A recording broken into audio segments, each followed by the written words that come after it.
remaja, semoga kalian dalam keadaan yang sehat, penuh sukacita dan penuh damai sejahtera karena hari ini adalah hari Paskah dan kita mau sama-sama merayakan Paskah. Kita mau memuji Tuhan bareng-bareng, mau menyembah Tuhan bareng-bareng. Jadi siapkan hati kalian buat kita sama-sama menyembah Tuhan. Ya, sebelum kita mau mulai memuji dan menyembah Tuhan, kita sama-sama berdoa teman-teman. Tuhan, terima kasih untuk hari ini, hari yang cerah. Kami boleh sama-sama untuk memuji, menyembah, memuliakan nama-Mu saja Tuhan. Biarkan setiap penyembahan kami, setiap pujian kami itu menjadi persembahan yang harum di hadapan-Mu. Dan biar Engkau yang hadir di setiap kami, dimanapun kami berada, di rumah kami masing-masing. Engkau yang hadir di tengah-tengah kami sedang beribadah Tuhan. Terima kasih, kami serahkan semua dalam tangan-Mu. Dalam nama Yesus, haleluya, amin.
sembahkan Yesus.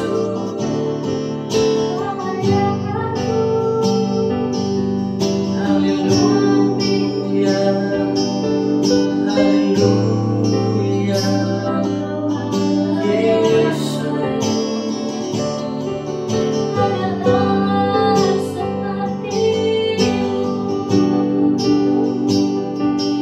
Terima kasih Tuhan, terima kasih Tuhan,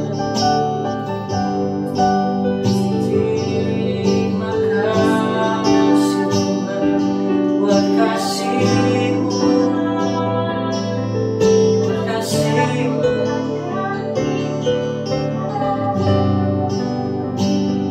Terima kasih Bapa. Haleluya,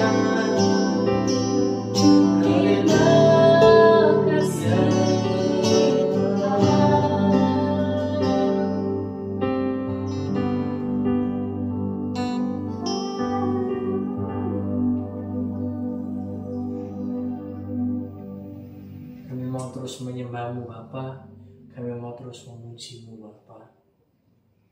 Ini hati kami Bapa, jadikan hati kami sebagai bejana-Mu Bapa untuk kemuliaan nama-Mu saja Tuhan.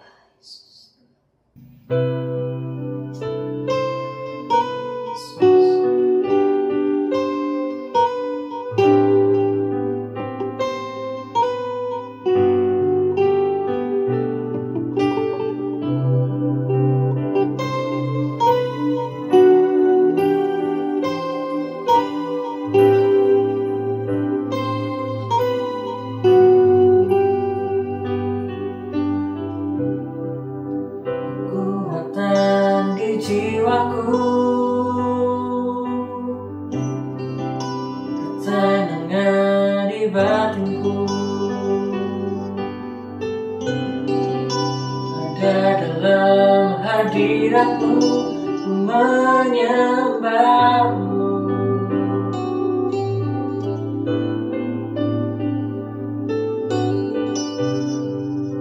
Syukurku di kaki-Mu,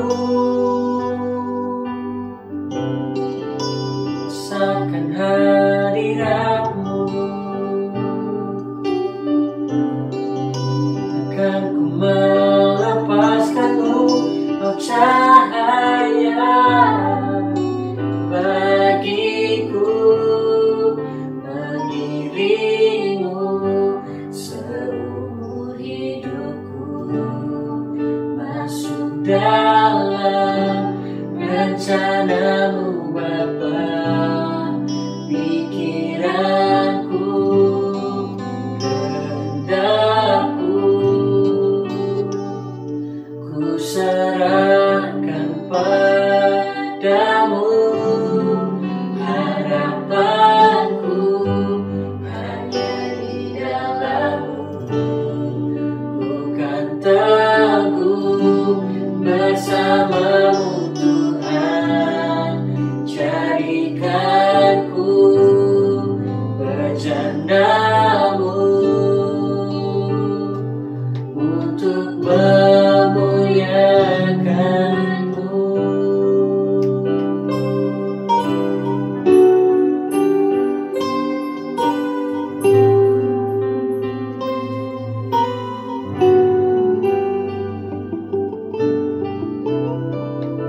Syukurku di kaki-Mu, rasakan hadirat-Mu, takkan ku melepaskan-Mu, oh cahaya bagiku, mengiringi-Mu seumur hidupku, masuk dalam rencana-Mu Bapa. Pikiran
Shalom anak-anak remaja dikasihi Tuhan, apa kabar? Kagati mau menyapa kalian melalui ibadah hari ini. Dan saya ingin mendengar kalian menyambut suara ini. Apa kabar remaja? Tetap semangat. Remaja, be different. Semoga kalimat itu tidak lupa dan itu tetap ada di hidup setiap kita. Mari kita akan berdoa bersama-sama sebelum kita mendengarkan firman Tuhan. Bapa, di dalam nama Yesus kami meminta Roh Kudus ada bersama dengan kami hari ini, mengurapi kami, menyertai kami dengan hikmat sehingga kami boleh menangkap kebenaran-Mu, menangkap prinsip kebenaran, terlebih melakukannya dalam hidup kami. Terpuji Engkau Tuhan. Dalam nama Yesus kami berdoa. Haleluya. Amin. Minggu ini adalah Minggu Paskah. Dan ketika Yesus bangkit, ada sesuatu yang luar biasa yang dilakukan Yesus bagi murid-muridnya. Terjadi kebangunan rohani, terjadi pemulihan. Dan saya mau berkata, Paskah membawa pemulihan. Di dalam Yohanes pasal yang ke-20, Alkitab mencatat bagaimana murid-murid mengalami goncangan jiwa. Mereka kehilangan sang guru mereka. Mereka ditinggalkan guru mereka. Dan mereka mengalami hal yang sulit dalam hidupnya. Kita akan membaca di dalam Yohanes pasal 20 ayat 1 dan 2 apa yang tertulis di sana. Mari kita akan membaca. Yohanes pasal 20 ayat 1 dan 2 di sana dituliskan. Pada hari pertama minggu itu, pagi-pagi benar ketika hari masih gelap, pergilah Maria Magdalena ke kubur itu dan ia melihat bahwa batu telah diambil dari kubur. Ia berlari-lari mendapatkan Simon Petrus dan murid yang lain yang dikasih Yesus dan berkata kepada mereka, Tuhan telah diambil orang dari kuburnya dan kami tidak tahu di mana ia diletakkan. Maria mengalami ketakutan. Bukan hanya Maria, tetapi murid-muridnya. Ketika hari itu mereka berangkat pagi-pagi benar untuk menemui jasad Yesus. Tetapi ternyata tubuh Yesus sudah tidak ada di sana. Dan mereka semakin takut. Guru mereka sudah mati, sekarang tubuhnya tidak ada. Dan mereka mengalami ketakutan yang luar biasa. Bukan hanya ketakutan yang kecil, tetapi sungguh-sungguh mereka kehilangan harapan. Mereka ketakutan.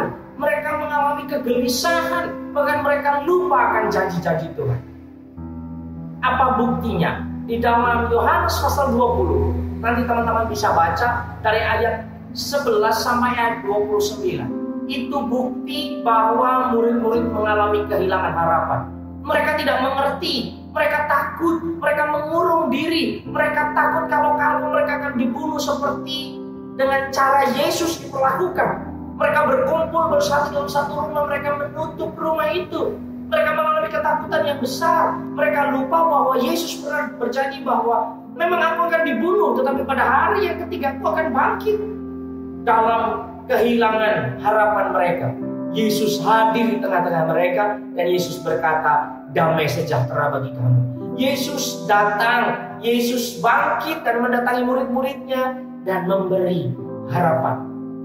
Teman-teman, Yesus hidup. Teman-teman, Yesus hadir di hidupmu. Dan saya mau berkata, kalau engkau hari-hari sedang berharap dan sepertinya harapanmu hilang, sepertinya engkau sudah tidak punya harapan lagi untuk masa depan. Mungkin kamu berkata, sekolahku sulit, ekonomi keluargaku sulit untuk membayar sekolah, tidak bisa untuk biaya hidup untuk masa depanku seperti tidak mungkin.